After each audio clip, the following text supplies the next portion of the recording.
Buenos días, buenas tardes, según corresponda.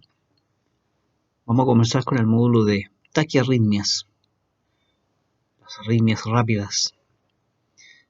Vamos a ver las principales taquiarritmias que podemos encontrar en la práctica clínica y vamos a intentar simplificar su reconocimiento para disminuir la ansiedad que muchas veces estas ocasionan.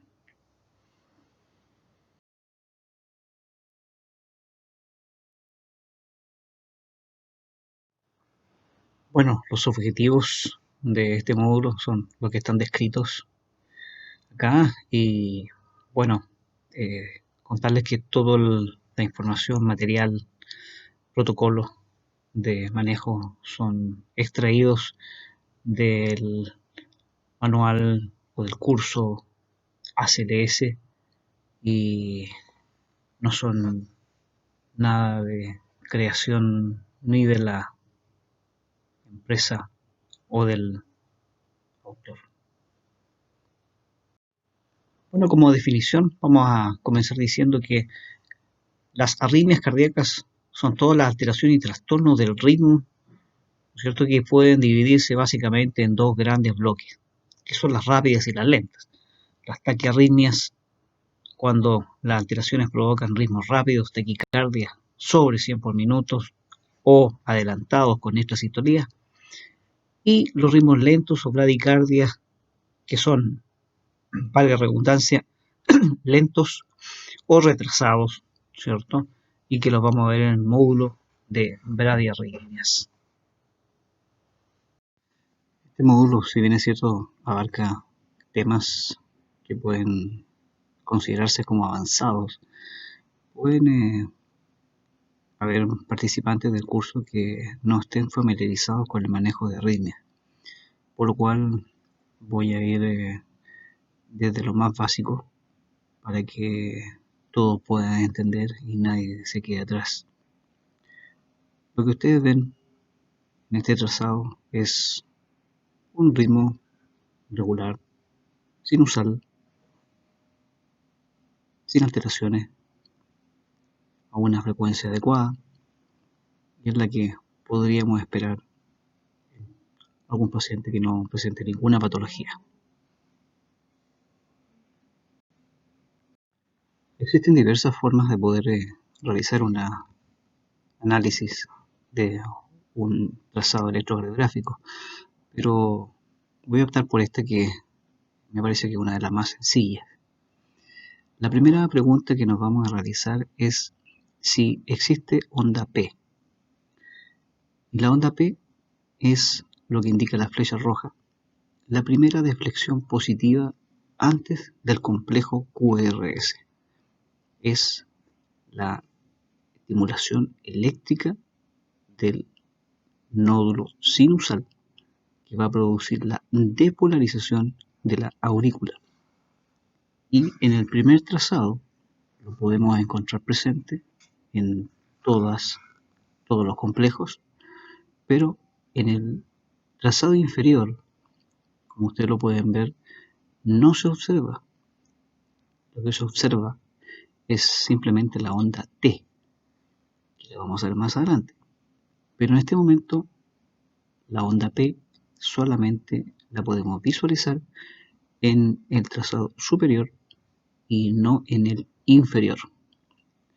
Por lo tanto, podríamos decir que el trazado superior, hasta el momento, es un ritmo sinusal. En segundos términos, nos vamos a enfocar netamente en el QRS y vamos a apreciar si tiene un aspecto normal o si mide más de 0.12. Si mide más de 0.12 ya es un complejo ancho. En el primer trazado podemos ver que por morfología ya tiene, y al medirlo, mide más de 0.12 y es un complejo ancho. En el segundo trazado vemos que hay complejos angostos complejos anchos, lo cual ya deja de ser normal. Y en el tercer trazado vemos que cumple con los requisitos de ser un complejo angosto y de aspecto normal. Posteriormente debemos evaluar que cada onda P vaya seguida de un complejo QRS. Eso debe ocurrir en todos los complejos. En el trazado superior podemos ver que la onda P, el círculo azul, es seguida de un complejo QRS, el círculo rojo, y eso ocurre en todos. Eso es lo que debería ocurrir, lo cual difiere del trazado de la parte inferior. Para dejar aún más claro lo visto en la diapositiva anterior, en esta diapositiva podemos ver dos trazados en los cuales en los círculos azules corresponden a las ondas P, en los cuales no existe ninguna relación con el complejo QRS. Lo que cambia es la morfología del complejo superior e inferior del QRS. Esta herramienta nos sirve ya para poder ir descartando o pensar en algún tipo de bloqueos que posteriormente vamos a analizar.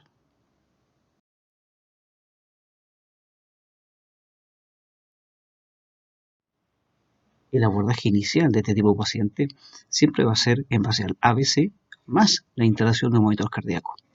Debemos asegurar una vía aérea, oxigenar, tener acceso venoso, evaluar nuestros signos vitales. ¿Cómo está la frecuencia cardíaca? La presión arterial. ¿Cómo está la saturación? ¿Temperatura? ¿Qué historia clínica tenemos que nos dé algunas luces de qué patología previa este paciente puede tener? ¿Hay antecedentes de síncope? ¿Es usuario de marcapaso? ¿Es usuario de algún tipo de medicamento o metabloqueo, por ejemplo? Y el examen físico también nos va a aportar herramientas para poder dilucidar qué complicación eventualmente podríamos estar presenciando. Yugular ingurgitada, congestión pulmonar, etc. Básicamente existen tres mecanismos generadores de taquiarritmia. Los fenómenos de reentrada por la existencia de algún haz anómalo, el aumento del automatismo de algún marcapaso o la existencia de algún o algunos focos ectópicos que pueden existir. La anatomía del sistema éxito-conductor. El corazón posee un conjunto de células especializadas que inician y transmiten la actividad eléctrica responsable de las contracciones coordinadas de las cámaras cardíacas. Dentro de estas tenemos el nódulo sinusal, que está constituido por una pequeña masa de células miocárdicas especializadas que están ubicadas a la derecha de la desembocadura de la vena cava y inicia normalmente el impulso eléctrico del corazón y normalmente gatilla una frecuencia entre 60 y 80 latidos por minuto. El nódulo auriculoventricular está bajo el endocardio en la región infero-posterior del septum interauricular y puede descargar a una frecuencia que va entre los 40 y 60 latidos por minuto. Y por último, tenemos a nivel distal el haz de His y la red Purkinje, que juntos pueden llegar a gatillar a una frecuencia que puede llegar hasta 20 o 40 latidos por minuto.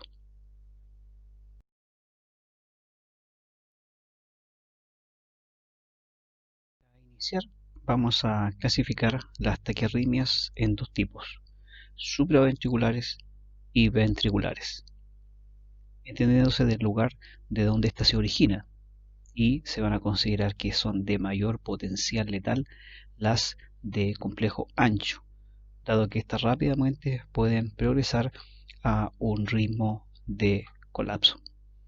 O sea, en resumen, las taquicardias de complejo angosto son supraventriculares y habitualmente las de complejo ancho son de origen ventricular. Y a su vez, dentro de las taquicardias supraventriculares, las principales y más habituales que podemos encontrar son la taquicardia sinusal, la fibrilación auricular, el flater auricular y la tidecardia paroxística supraventricular, principalmente. Para comenzar, me gustaría que se tomen unos segundos y analicen el ritmo que ustedes tienen enfrente y me digan o piensen qué tipo de ritmo, arritmia le impresiona a ustedes. Primero cosa. Ahora, después que usted se ha dado unos minutos quizás para analizar este ritmo, si llegó a la conclusión de que es una taquicardia sinusal, usted está en lo correcto. Esta es una taquicardia sinusal. El caso es el siguiente.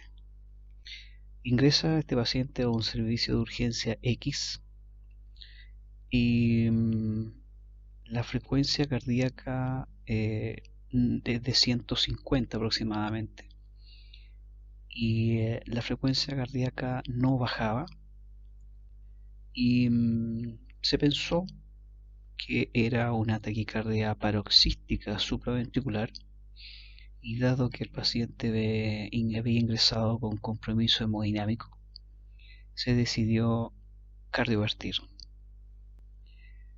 El trazado de arriba muestra la primera descarga que fue de 150 joules y obviamente este ritmo siguió en su ritmo basal, que es una taquicardia sinusal, y posteriormente fue descargado nuevamente con 200 joules y obviamente este corazón tampoco disminuyó su frecuencia cardíaca. Esto es un ejemplo de lo que no se debe hacer. La historia era un paciente con una leucemia, anémico, séptico, hipotenso, muy mal perfundido, producto tanto de la sepsis como de su anemia y la fiebre que este tenía, es que presentaba esta frecuencia cardíaca. Por ende, es de vital importancia el poder saber distinguir una taquicardia sinusal cuando ingresa un paciente con un ritmo sobre 100 por minuto.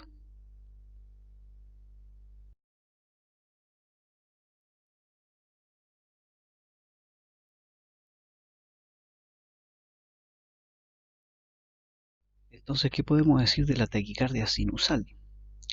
Por definición, es una frecuencia sobre 100. Siempre va a existir una onda P presente y habitualmente el QRS es normal, a no ser que exista alguna patología o un bloqueo de rama a nivel ventricular. Habitualmente en condiciones normales el complejo es angosto. Las causas, bueno, las causas son cualquier situación, condición que eh, aumente el nivel de catecolamina, ¿cierto? Hasta incluso el miedo, la rabia, la fiebre, la hipoxia, hipovolemia, son todas dolor importante, son todas causales de aumento de la frecuencia cardíaca y es una respuesta fisiológica y no debe ser manejada agresivamente, sino que hay que buscar la causa de esta y tratarla.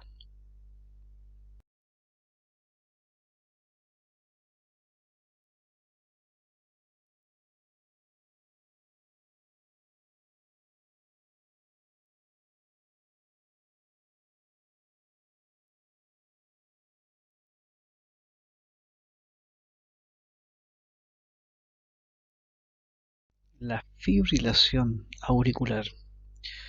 La fibrilación auricular se caracteriza por existir una actividad auricular rápida y desorganizada. No existe una onda P visible, solamente existe una onda F o una onda de fibrilación, lo cual es producto de la contracción o la estimulación de múltiples marcapasos ectópicos que van a producir una alta frecuencia, incluso a 300 latidos por minuto de la aurícula. Y el nódulo aurículo-ventricular es el que, digamos en otras palabras, filtra o limita la respuesta ventricular. Y al realizar esto, produce respuestas ventriculares que son totalmente irregulares. O sea, vamos a tener una frecuencia ventricular irregular, o sea, un pulso irregular. Por ende, la distancia de los R y R son totalmente irregulares. Es la arritmia más común que podemos encontrar en pacientes añosos, pacientes hipertensos, pacientes asmáticos y imitadores crónicos. Como decíamos, la fibrilación auricular es una arritmia muy frecuente que se puede observar en la práctica clínica y habitualmente está asociada a una cardiopatía de base. Puede ser paroxística, o sea que surge de forma espontánea, o crónica. El paciente puede relatar palpitaciones rápidas e irregulares. Habitualmente puede estar con otros síntomas agregados como disnea, angina e incluso síncope, pero eso es más raro. Como decíamos, el pulso es completamente irregular y el manejo de esta es básicamente controlar la respuesta ventricular a nivel aurículo-ventricular.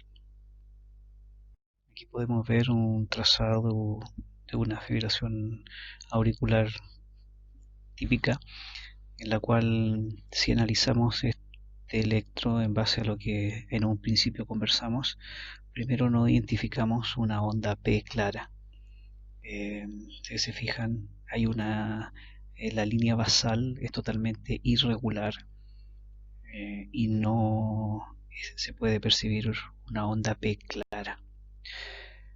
En segundo término, los complejos QRS son angostos y tienen aparentemente una morfología adecuada y no existe, al no existir ondas P, obviamente no existe una correlación entre las P y el QRS. Podemos ver que la distancia entre complejo y complejo, o sea las distancias ER-R, son todas diferentes y el pulso obviamente de este paciente va a ser totalmente irregular. Aquí tenemos otro ejemplo de una fibrilación auricular, pero si usted se fija con claridad, los complejos ya no son angostos, son complejos anchos y ante una mirada ingenua, ¿cierto? Cualquiera podría decir es una taquicardia ventricular, pero no. Como vamos a ver, una taquicardia ventricular tiene algunas características y que por definición es siempre regular. Y la fibrilación auricular siempre es irregular. Y el que posea este complejo, los complejos sean anchos, habitualmente es asociado a un bloqueo de rama, ya sea rama izquierda, rama derecha, bifascicular, trifascicular, etcétera, y que se ve con este aspecto, que se ve bastante feo, por digámoslo, usar un término un poco ortodoxo, pero no tiene buen aspecto. Y si es una fibrilación auricular con aberrancia y con una respuesta ventricular rápida. El flutter auricular corresponde a una arritmia de alta frecuencia auricular y el flutter típico se reconoce al electrocardiograma porque tiene unas ondas en forma de serrucho, habitualmente pesquisables en las derivaciones inferiores de 2, de 3 y ABF. Puede esta ser paroxística o incluso puede ser crónica. La frecuencia auricular puede llegar hasta los 300 latidos por minuto. Puede estar asociado a alguna cardiopatía u otras condiciones que, como pueden ser hipoxemia, acidosis, hipertiroidismo, inflamación pericárdica y, y en ocasiones puede ser un hallazgo, no existiendo documentación anterior, y puede ser un debut con el que usted se encuentre un paciente con un flutter auricular. Algo que se me olvidaba es que la respuesta ventricular es regular, ¿ya? A diferencia de la fibrilación auricular, y que pueden existir 2x1, 3x1, 4x1, 5x1, hasta 7x1, que significa que el número de dientes, el número de contracciones auriculares que podemos encontrar por cada respuesta ventricular. En este caso de la imagen sería un 4x1, y como les digo, pueden existir hasta 7x1.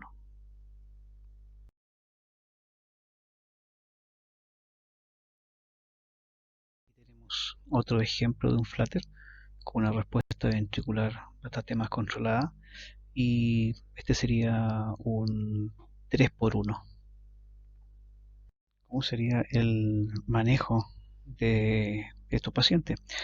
La fibrilación auricular y el flutter auricular tienen básicamente el mismo manejo, y vamos a considerarlo en tres condiciones: un paciente que esté estable, un paciente que esté límite y un paciente que esté inestable. Habitualmente los pacientes que están graves o que están en bastante buenas condiciones son relativamente fácil de manejar, entre comillas, pero los complicados son los pacientes borderline, y en los cuales vamos a conversar dos palabras. En los pacientes estables, que como su nombre lo dice, no requiere mayores medidas y posiblemente debemos buscar el mecanismo causal, quizás consultar a un especialista y eventualmente trasladar a un centro de mayor complejidad. Los pacientes inestables, considerando inestabilidad como hipotensión por sí solo, ya marca inestabilidad, que refieran dolor precordial,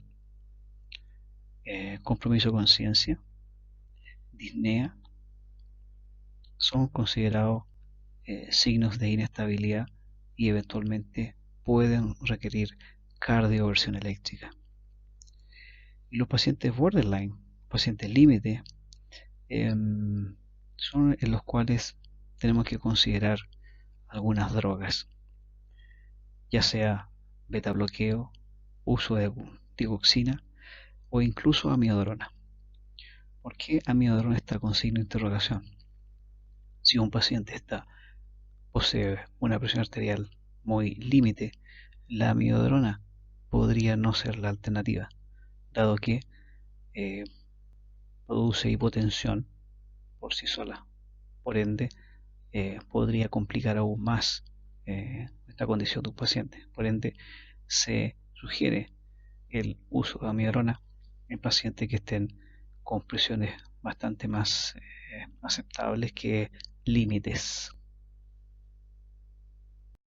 Si la condición del paciente ameritaba realizar una cardioversión eléctrica, el flutter habitualmente puede convertir incluso con energía bastante baja de 50 Joule hasta 100 Joule si es bifásico, pero si es un equipo monofásico recomiendan iniciar con 200 Joule. La fibrilación auricular es bastante más difícil de revertir, requiere energías mucho más altas, y el riesgo de cardiovertir una fibrilación auricular con la consecuente generación de trombos que emigren eh, es una condición que se debe considerar, sobre todo en pacientes que no estén eh, anticoagulados y que el inicio de la arritmia sea mayor a 48 horas. La taquicardia paroxística supraventricular es una arritmia que habitualmente es bastante amigable. Como su nombre lo dice, es paroxística, surge en forma espontánea, de la nada. El paciente puede estar leyendo, viendo televisión y comienza con la taquicardia que puede partir en 120 hasta en el adulto 200 y en el pediátrico 220. Es raro encontrar una taquicardia paroxística supraventricular con frecuencias menores de 150. Pero en una ocasión me tocó manejar una paroxística supraventricular a una frecuencia de 120, donde a principio no parecía, o cualquiera no habría pensado que era una supraventricular. Los QRS habitualmente son complejos angostos y lo que lo caracteriza es que siempre es regular. Este es un ejemplo que vemos acá de una taquicardia paroxística supraventricular, donde otra característica es que no existe onda P visible, no existe onda P. Por ende, solamente vamos a observar complejos QRS y la onda T. El mecanismo de producción es por un mecanismo de reentrada dentro del nódulo auriculoventricular o cerca de este. Y el manejo va a ser bloqueando el nódulo auriculoventricular. Para eso hay varios mecanismos.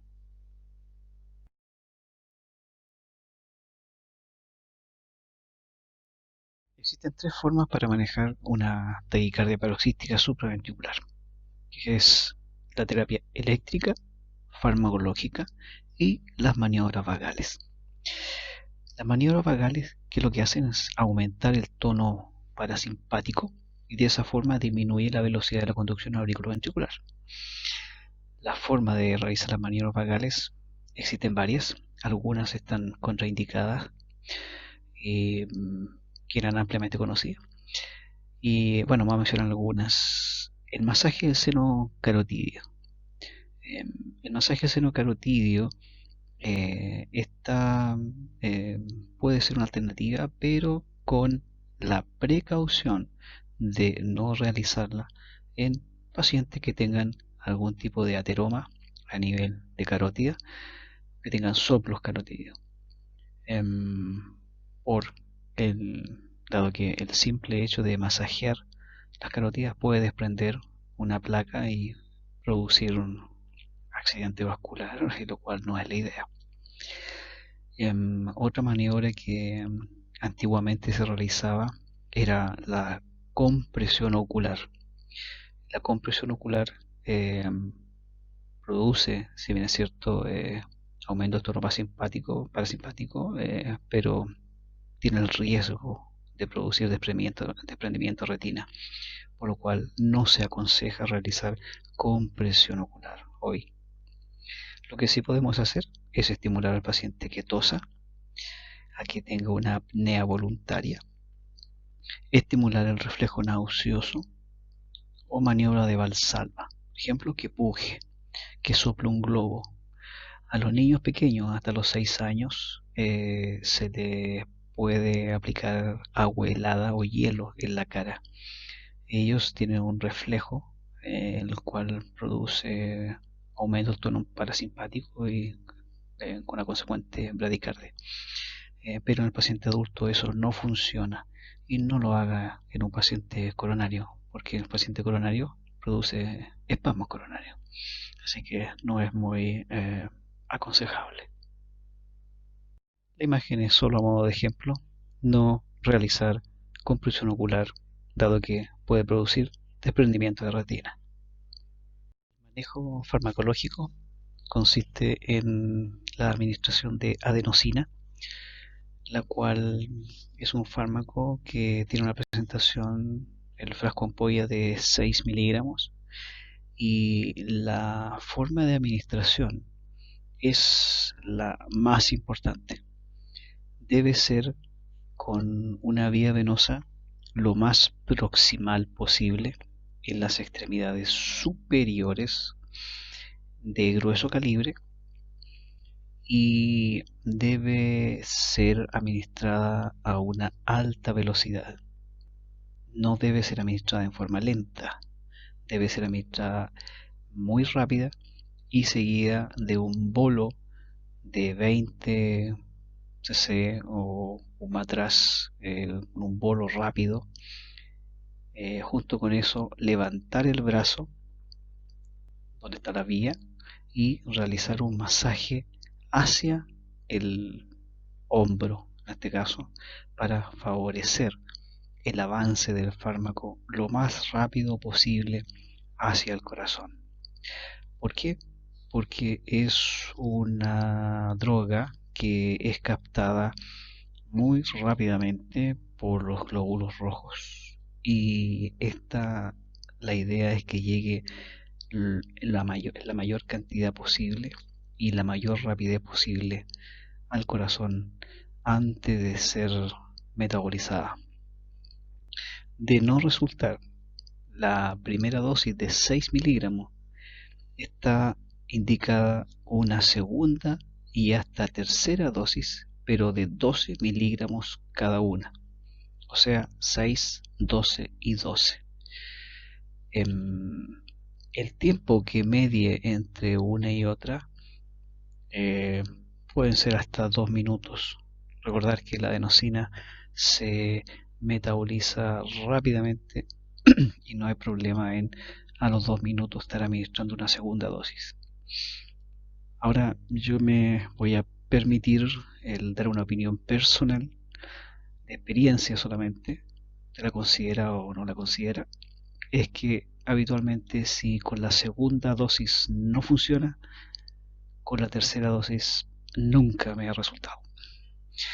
Si no le funciona con la primera dosis, pregúntese si la vía está bien situada, y quizás requiere la técnica sea mejor realizada la segunda vez. En lo que dice abajo es que, dada la posibilidad de que ocurra una fibrilación auricular con respuesta ventricular rápida en un paciente con Wolff-Parkinson-White, siempre debes de tener disponible un desfibrilador cerca cuando administre adenosina a un paciente con Wolff-Parkinson-White. Ahora, esto es de la CLS, pero a modo de sugerencia, usted siempre debe administrar adenosina con un paciente monitorizado con un monitor desfibrilador. Eso es por norma. Ahora, lo que tenemos acá es un trazado que muestra una taquicardia paroxística supraventricular, y la flecha indica el momento en que se administró. Usted debe de informar al paciente que va a sentir un dolor precordial. Eso es así.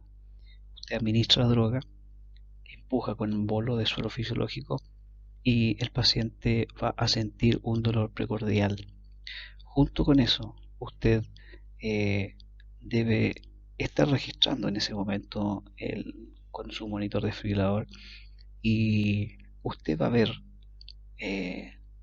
la primera vez que lo haga va a ser para usted una sorpresa que se produzca una asistolía transitoria, y eso es lo más terrible porque no sé si es más terrible para el operador o para el paciente, dado que el miedo y el estrés que eso provoca la primera vez que se ve es bastante notorio. Después comienzan a aparecer algunos ritmos sinusales, algunos complejos anchos en ocasiones, y después se regulariza completamente el ritmo y el paciente siente el alivio de retornar a su ritmo sinusal. Em, Abajo una aclaración explicando que la adenosina no se debe administrar a pacientes inestables o que tengan algún tipo de taquicardia polimórfica de complejos anchos, dado que esta puede degenerar en una fibrilación ventricular. Bueno, por norma, la adenosina solo es para taquicardias paroxísticas supraventriculares, ya, y no para otros ritmos como lo mencionado anteriormente. Lo que muestra la imagen es la flecha roja, es el momento en que se administró la adenosina y la conversión posterior en el trazado. Y a comentario, más abajo menciona que la adenosina tiene distintas interacciones importantes con otras drogas y que pueden requerirse eventualmente dosis mayores en pacientes que son usuarios de teofilina y cafeína, y que por otro lado la dosis inicial debería reducirse en pacientes que son usuarios de carbamazepina y otra droga que no es muy habitual acá en Chile, o también que poseen accesos centrales. El verapamilo. El verapamilo es otra droga que puede ser utilizada como alternativa a la adenosina cuando ésta no surgió efecto. Y obviamente el paciente se encuentra con buena hemodinamia, con presiones arteriales normales. La dosis va de 2,5 hasta 5 miligramos lentos. Recordad que los bloqueadores de canales de calcio provocan hipotensión importante y por lo tanto debería tener a mano siempre el antídoto, que es gluconato de calcio o mejor aún cloruro de calcio a mano. Abajo un cuadro explicativo que menciona que existen ensayos clínicos que documentan que hay una similitud de conversión, de rango de conversión, frecuencia de conversión de las taquicardias paroxísticas supraventriculares entre la adenosina y bloqueador de canales de calcio. Pero la adenosina fue más rápido el efecto y tiene muchos menos efectos secundarios que el verapamilo. Por ende, se sugiere siempre iniciar con adenosina. Esto me pareció muy importante y creo que no está de más recalcarlo, dado que a veces alguien se puede confundir y puede complicar alguna situación. El verapamilo em, debe ser dado solo a pacientes con taquicardias parasíticas supraventriculares de complejo angosto o arritmias que se sabe que el origen es supraventricular y que el verapamilo no se debe administrar a pacientes con taquicardias de complejo ancho y tampoco a pacientes con falla cardíaca. Nunca. Otra alternativa para el manejo de la taquicardia paroxística supraventricular es la amiodarona. La amiodarona es una droga que produce bloqueador de canales de sodio, potasio, calcio, incluso tiene un efecto bloqueador alfa y beta leve.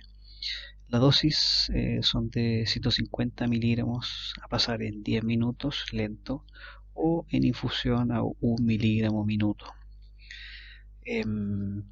Es una droga que al ser administrada de forma rápida puede producir importante hipotensión, básicamente por el vehículo de este fármaco, que es el polisorbato 80.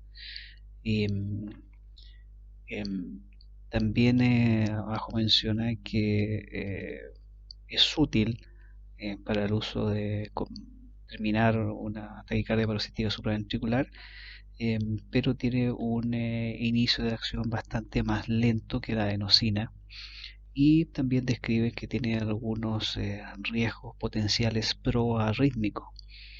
Por lo tal, que se sugiere usar, en este caso, la alternativa, que es la adenosina.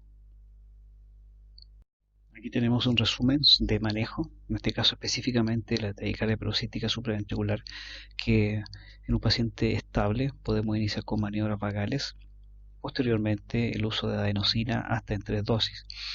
Y tenemos la alternativa, si es de complejo angosto y la presión arterial está normal o alta, podríamos como segunda alternativa ocupar digoxina, beta-bloqueo o amiodarona.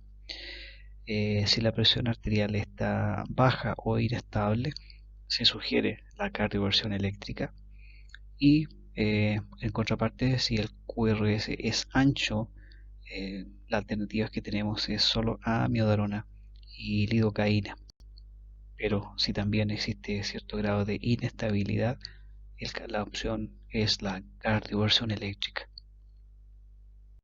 Bueno, ya vimos las taquicardias supraventriculares más comunes y ahora vamos a ver las taquicardias ventriculares. Y las más comunes son estas tres entidades, que es la taquicardia ventricular con pulso.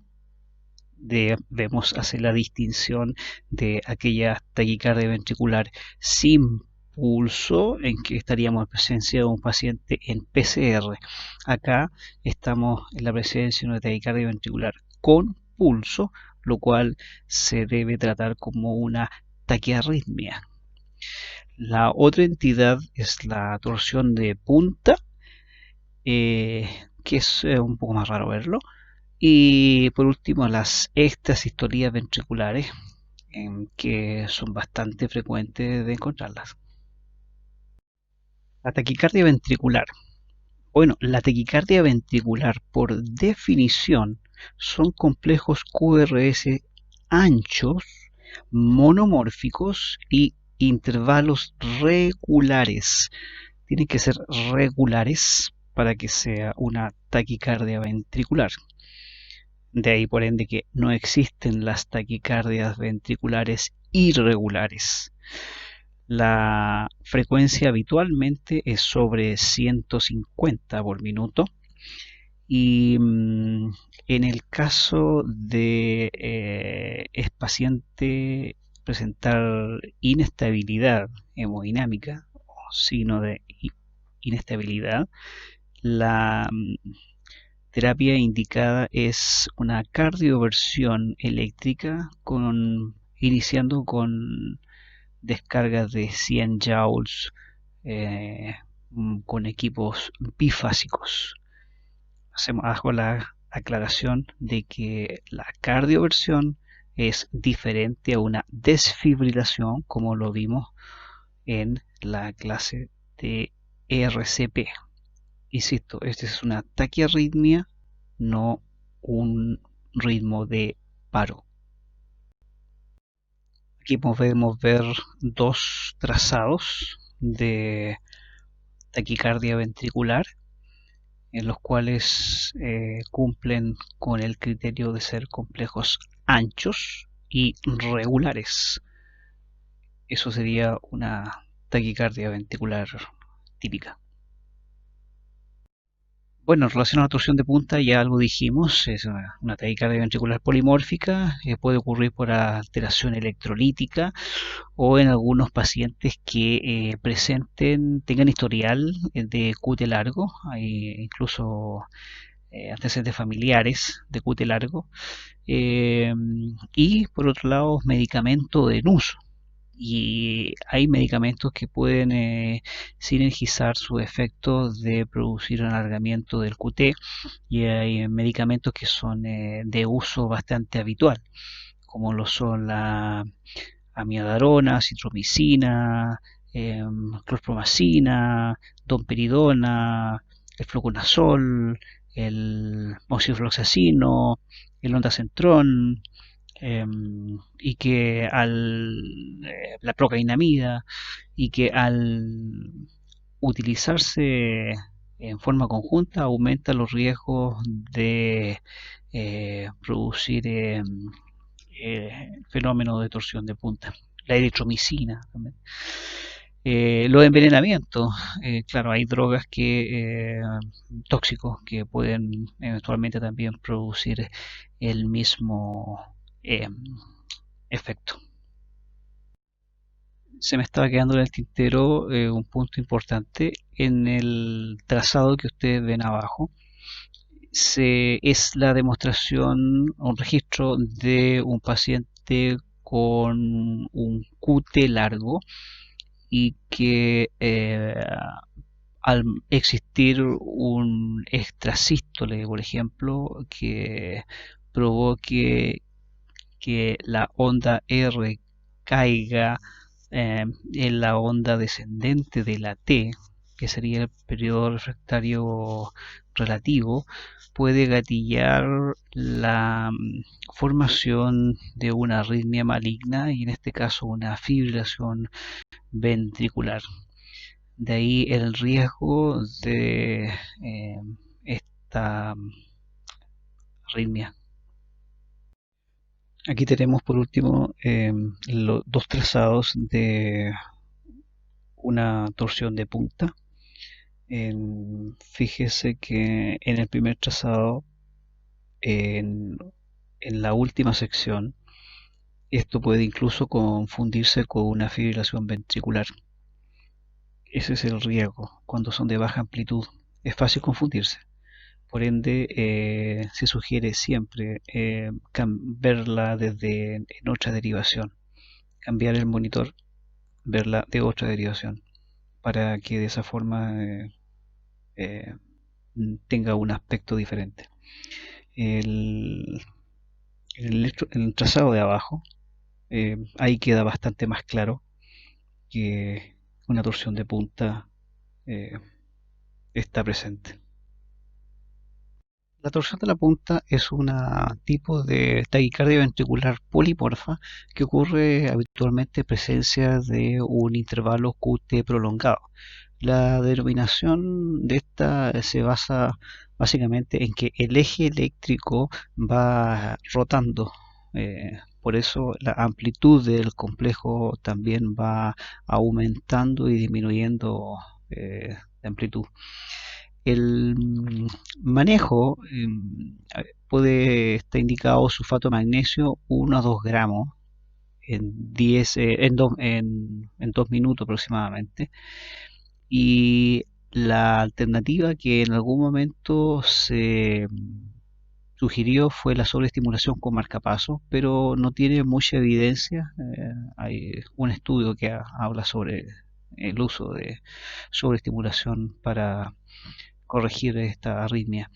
Pero si existe alguna duda si esta taquicardia ventricular monomórfica o polimórfica eh, está presente en un paciente inestable, no se debe retrasar la descarga eléctrica para completar el análisis y se procede con descargas no sincrónicas, o sea, una desfibrilación de alta energía, o sea, 120 yaus.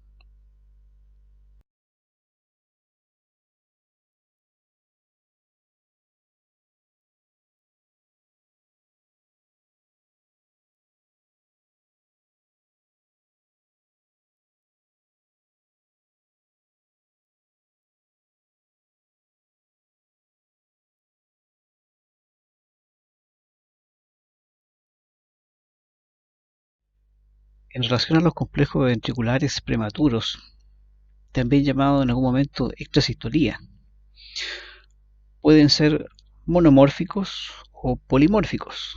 Monomórficos, como el de la imagen, es que tiene los extrasístoles son de una forma, y polimórficos cuando tienen diferentes aspectos los QRS y pueden presentarse de a 2, de a 3, y ahí se denominan dupletas o tripletas, bigeminismo o trigeminismo, o mostrar algunos ejemplos. El riesgo de esto es que también pueden desencadenar una arritmia maligna cuando son muy frecuentes. Los complejos ventriculares prematuros o extrasistolía, mientras estén apareciendo en forma aislada, no van a producir habitualmente algún compromiso hemodinámico y pueden ser tratadas con medidas básicas como oxígeno y observación y buscar la causa. Pero si se presentan ya bastante más frecuente, 12 por minuto, sobre 12 por minuto, debe considerarse el manejo con algún antiarrítmico como amiodarona o lidocaína. Recordad que la lidocaína, como bloqueador de canales sodio, tiene un efecto a nivel de arritmias ventriculares y no sobre arritmias supraventriculares.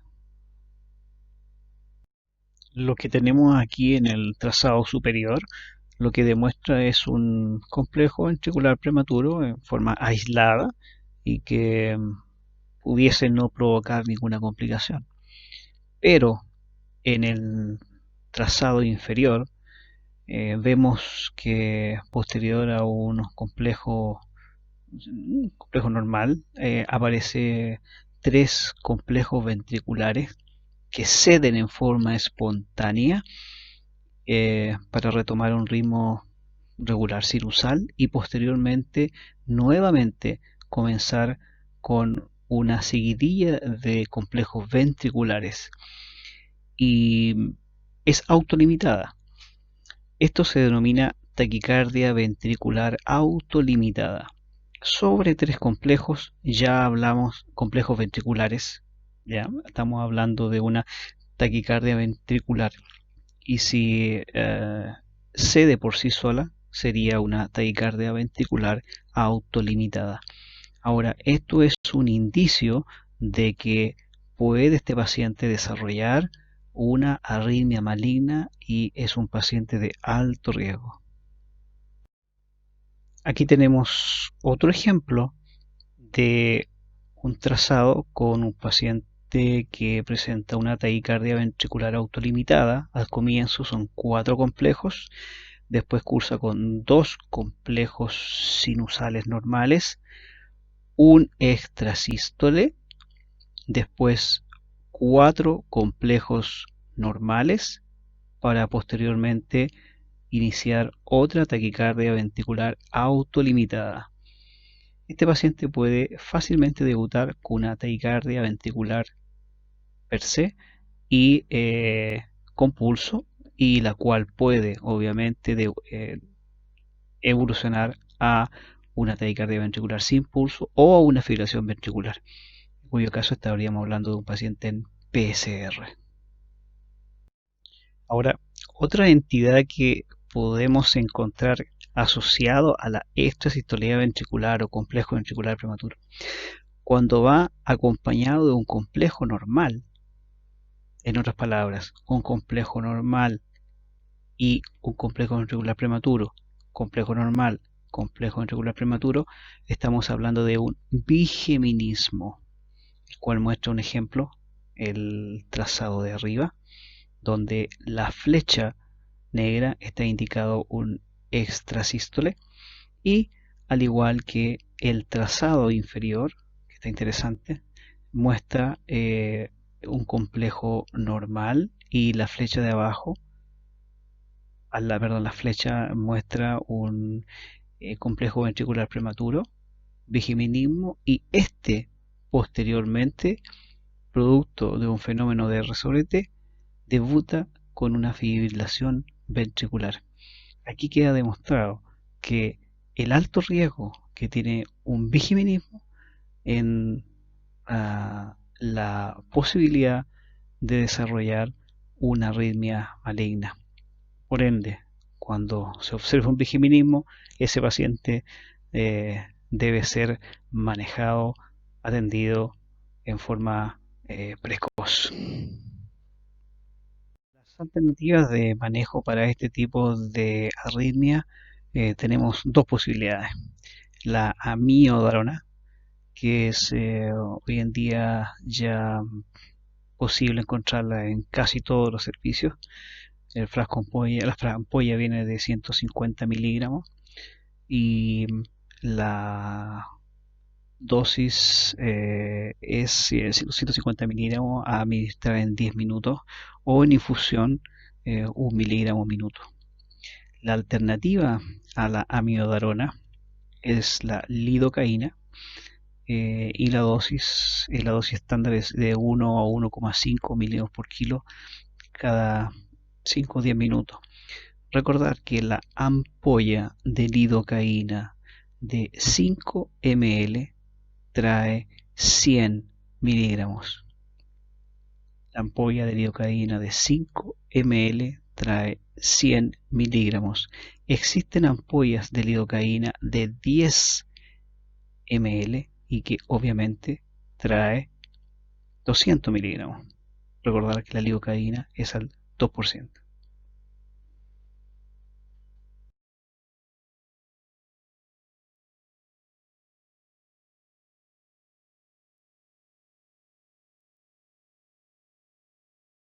La cardioversión eléctrica es una terapia eléctrica que consiste en administrar una descarga sincronizada, también llamada desfibrilación sincronizada, a un paciente que esté cursando con una taquiarritmia que le produzca eh, signos de inestabilidad hemodinámica.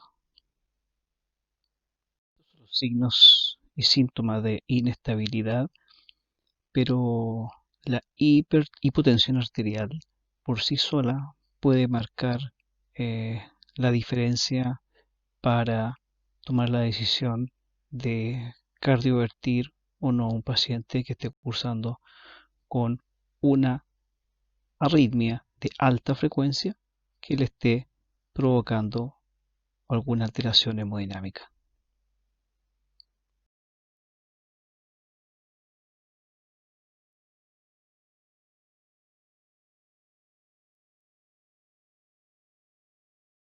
Bueno, ¿cómo se realiza una cardioversión? Siempre la descarga debe ser sincronizada. Sincronizada significa que la descarga eléctrica debe caer sobre la onda R del complejo QRS. Para aquello se debe presionar el botón sincronizar del monitor desfibrilador.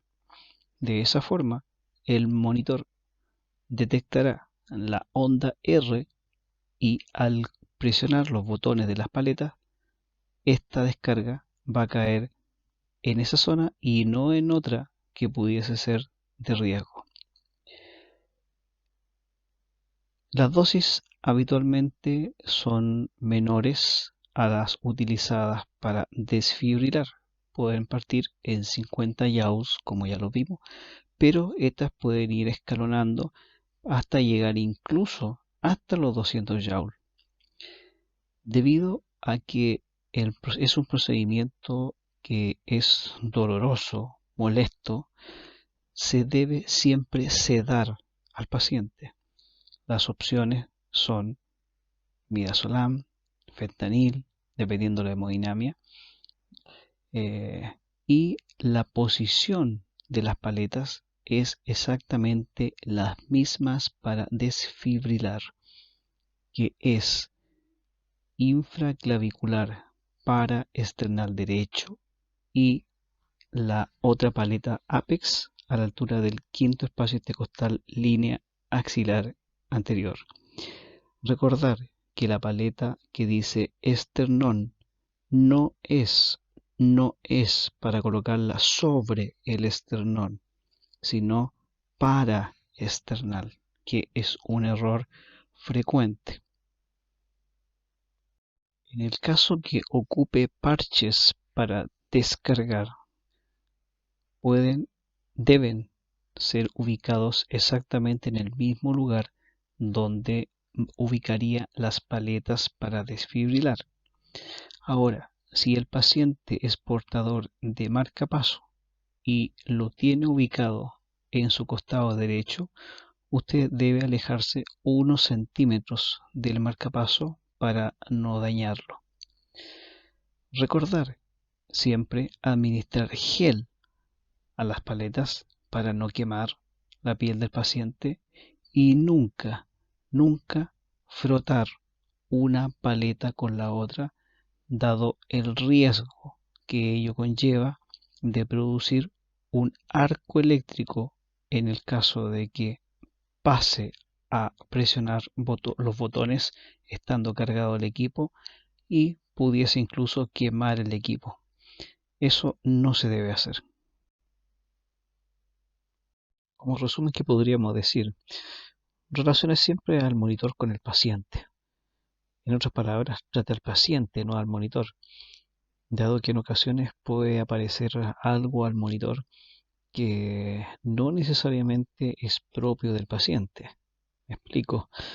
En ocasiones un temblor del paciente o un electrodo suelto nos puede hacer creer que en el monitor está ocurriendo algo que no lo es. Por ende, siempre que veamos algo muy extraño, repentino en el monitor, corroboremos la condición del paciente. Maneje al paciente estable solo con medidas generales. No es necesario en ocasiones ser agresivo en el manejo con algún paciente cuando quizás medidas básicas eran suficientes para sacarlo del estado en que estaba. Y relacionado con lo mismo, recordar que los cócteles siempre producen dolor de cabeza y la asociación de drogas antiarrítmicos, en este caso, pueden complicar el desenlace de una arritmia en una situación en la cual no hubiésemos querido que llegara hasta ese punto. Y por último, recordar las 5H y las 5T que nos pueden dar alguna pista en ocasiones cuando ya hemos agotado todos los medios y no es posible que visualicemos cuál es la causa del problema. Si hacemos una revisión de algunas ayudas a memoria, puede que la solución pase por uno de estos. No está de malo, no está de más tenerlo en mente. Y con este paisaje de el Templo Dorado, que está ubicado en medio de un bosque en la ciudad de Kioto, en Japón, que tuvimos la posibilidad de visitar el año 2015 y que invita a la paz, la tranquilidad, la reflexión. Le quiero dar las gracias por su atención en este tema que es complejo y lo tratamos de abordar de la forma más sencilla posible para que pudiese ser captado por todos aquellos que habitualmente no manejan este tipo de patología y que habitualmente genera un estrés cuando ingresa un paciente en estas condiciones. Muchas gracias.